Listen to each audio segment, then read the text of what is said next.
Ya Pasosa, buenas noches. Buenas noches, licenciado Melgar. Un placer estar con usted. El placer es nuestro. Doctora, el próximo lunes cumplimos ya 6 meses con la entrega de doble mascarilla a nivel nacional. Ya se ha cubierto al menos completos Francisco Morazán, Atlántida, Cortés y Santa Bárbara. Recuerda que usted estuvo con nosotros allá en septiembre de 2021, Sí, al inicio de esta campaña, de esta jornada. Ya vamos por 6 meses el próximo lunes, primero Dios. Qué bueno. Gran labor, la verdad. Muy bien. Doctora, antes del tema del long COVID, de este COVID largo, un par de cositas nada más importantes de hoy. Quiero destacar, por ejemplo, una persona que falleció hoy en el Hospital San Felipe, aquí en la capital, doctora Sosa. Es una mujer de 19 años, originaria de Jojona, aquí en Francisco Morazán, no vacunada y tenía una enfermedad crónica ya de algún tiempo, pero no estaba vacunada. Una joven de 19 años, doctora Sosa. Mire, la verdad es que yo todavía no entiendo por qué la gente rehúsa de alguna u otra forma la vacuna cuando tiene toda la posibilidad de hacerlo. Se ha demostrado hasta la saciedad la protección de la vacuna y vemos cómo gente aún vacunada tiene enfermedad, no tan grave, pero sí hemos visto casos, pero la vacuna sigue siendo, así como las mascarillas y las medidas de bioseguridad, de las pocas cosas que nosotros tenemos para protegernos. Muy bien. Y otro dato importante, doctora, con los datos oficiales de los boletines de la Secretaría de Salud, le informo que hasta en lo que va de marzo se reportan 30 personas fallecidas entre confirmadas y sospechosas de COVID-19. La mayoría confirmadas, pero siempre se mantiene el caso de sospechosos por COVID, pero suman 30 en total. Hoy, por ejemplo, la positividad está en un 23.69%. Hay al menos 172 personas, pacientes hospitalizados, de ellos 12 en unidad de cuidados intensivos, según estos boletines de la Secretaría de Salud. Y hoy fallecieron 8 personas, es decir, tenemos 30 personas fallecidas en 4 días, doctora. Es decir, esto no ha terminado y evidentemente es preocupante que continúen los fallecidos, aunque podamos tener la sensación o la información de que los contagios hayan disminuido, los fallecidos continúan. Claro, es que, mire, con esto de la variante Omicron, la contagiosidad era sumamente alta, ¿verdad? Si bien es cierto, no hubo tanta mortalidad como lo vimos antes, pero con tanto caso, más de alguno tenía que morir. Nosotros ahorita, por ejemplo, en el hospital, si bien es cierto, no está lleno, pero muchos de estos pacientes, especialmente, imagínense, los 3 que están en la unidad de cuidados intensivos del tórax están vacunados y están en la unidad de cuidados intensivos. Entonces, si aún vacunados todavía tenemos riesgo de que la persona fallezca, ya sin vacuna, el riesgo todavía es mayor. Entonces, siempre esta medida no de asustar a la gente, pero sí de alertarla, de prevenirla a que se vacune, sigue siendo de las cosas más vigentes y más importantes que se tienen que seguir haciendo y obviamente no bajar la guardia en ningún momento. Hoy en el boletín de la Unidad de Vigilancia de la Salud, doctora, que resume la información de 3 y 4 de marzo, quiero destacar un par de cosas que es importante que usted las pueda comentar, doctora. Primero, veamos este cuadro que reporta los departamentos, los casos confirmados en las últimas 48 horas, es decir, los contagios y la letalidad acumulada. Por ejemplo, fíjese usted, en Comayagua se reportaron 25 contagios, pero miren la letalidad, doctora. La letalidad de Comayagua es 3.18%, esa letalidad. Es decir, no necesariamente un lugar donde hay más contagios significa o implica mayor cantidad de fallecidos. Mire Comayagua está en el 1, 2, 3, 4, 5, 6, 7º lugar en la cantidad de casos reportados en las últimas 48 horas, pero en primer lugar en letalidad, doctora Sosa. Es que, mire, nosotros siempre decíamos, licenciado Melgar, que lamentablemente yo creo que aprendimos muy poco con estos 2 años y se bajó muchísimo la guardia en varias ocasiones, no se dio la protección y todas las medidas de fortalecimiento a todos esos establecimientos que lo ocupaban. Y lo estamos viviendo ahorita, o sea, la falta de empoderamiento de los hospitales regionales, el poco apoyo que tuvieron, y se sigue viendo, lamentablemente. Y mucha gente que, bueno, obviamente no se vacuna, todo esto suma. Las enfermedades están ahí, no solamente el COVID, y entonces el COVID viene a empeorar las enfermedades de base, o las enfermedades de base van a disparar, va a ser COVID, porque están íntimamente relacionadas. Mire, por ejemplo, el segundo departamento con mayor letalidad en estas últimas 48 horas es Francisco Morazán, aunque reporta también una menor cantidad de casos. Mire, 16, pero una letalidad de 2.48. Luego está Santa Bárbara en tercer lugar.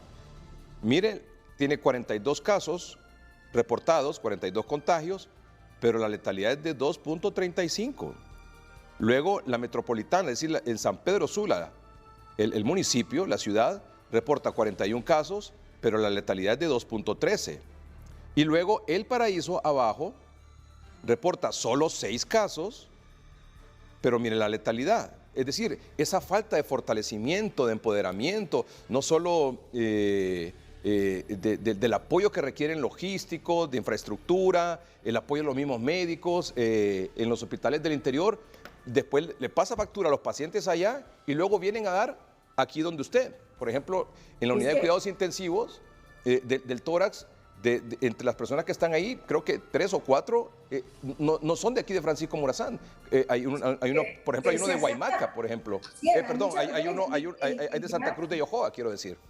El gran error que ha habido es la falta de empoderar a las partes digamos, de primer nivel, porque es lo que nosotros necesitamos, la prevención a ese nivel para que no nos lleguen a nosotros. Exactamente. Bueno, ¿qué se hizo? Los grandes errores que cometió el gobierno anterior, ¿verdad? Cerraron los triajes, despidieron a la gente. Entonces, esas cosas del mal gobierno que hubo, lamentablemente se está pagando ahorita. Imagínense lo que hace...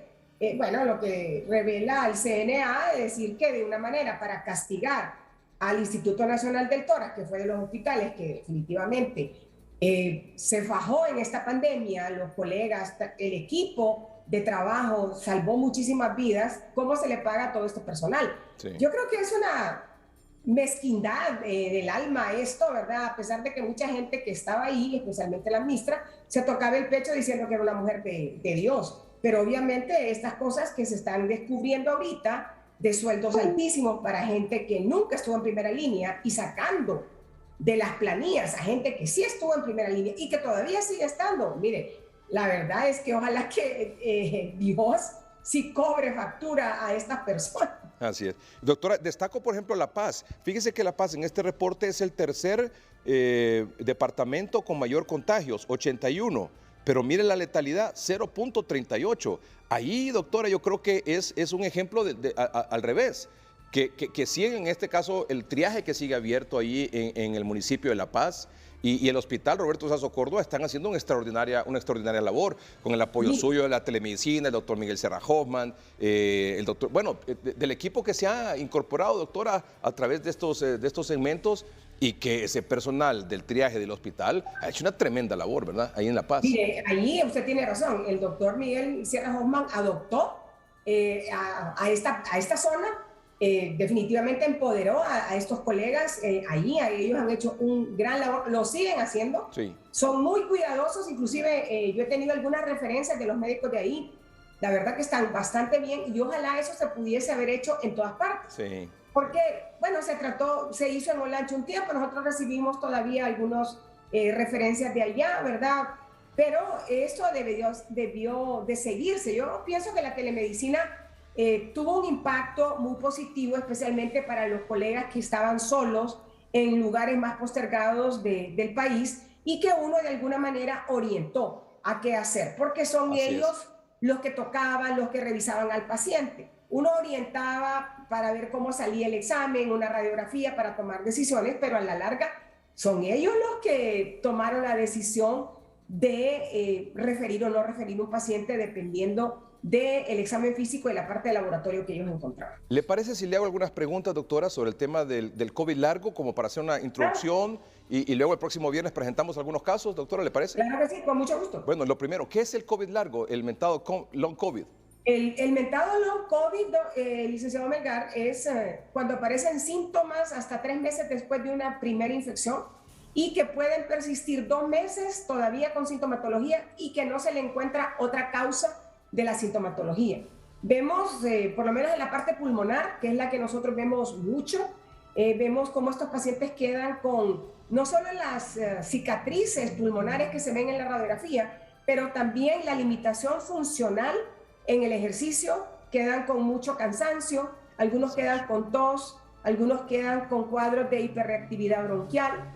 Y esto no solamente a nivel pulmonar, vemos también que a nivel neurológico hay una afección bien importante. También vemos que esta gente queda con mucho dolor de cabeza, queda con inestabilidad, digamos, emocional. Hay mucha depresión en estos pacientes.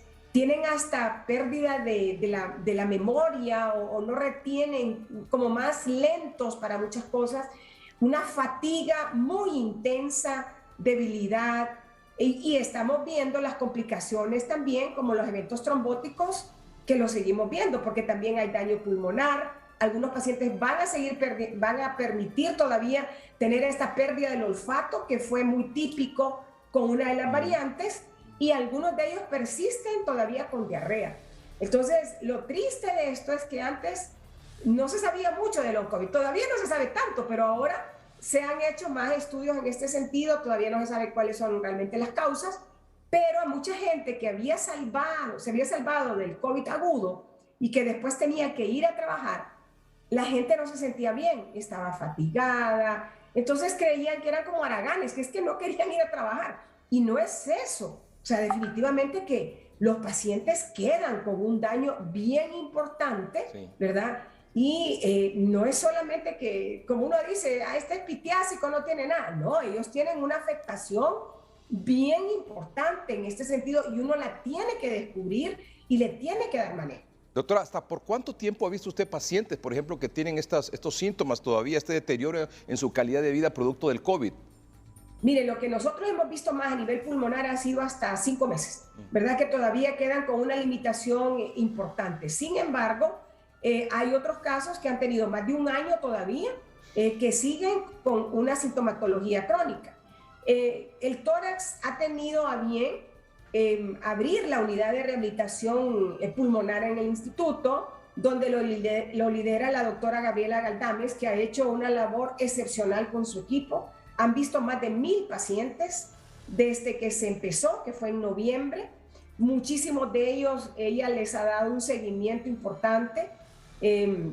Tenemos varias máquinas, pero no solamente las máquinas, es esa atención personalizada, sí, que la doctora Galdames y su equipo le da, que eso es necesario. Esto tampoco es una receta de cocina, cada paciente es diferente, ¿verdad? Se le tiene que dar.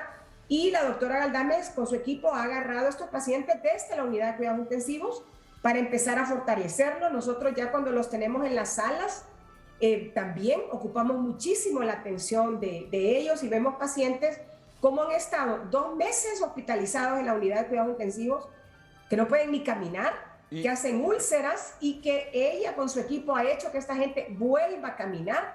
Y la verdad, licenciado Melgar, es como milagro, ¿verdad? Porque la gente vuelve a nacer, vuelve a nacer. Impresionante. Vamos a conversar sobre este tema el próximo viernes, doctora, y en algún momento también, si le parece, invitamos a la doctora Galdames para que nos comparta su experiencia en este proceso de rehabilitación. Fantástico, que tuve la oportunidad de conocer el otro día que visité el tórax. Y solo para concluir, en una palabra, ¿el COVID largo afecta solo a los que padecieron COVID grave o también a los que padecieron COVID leve?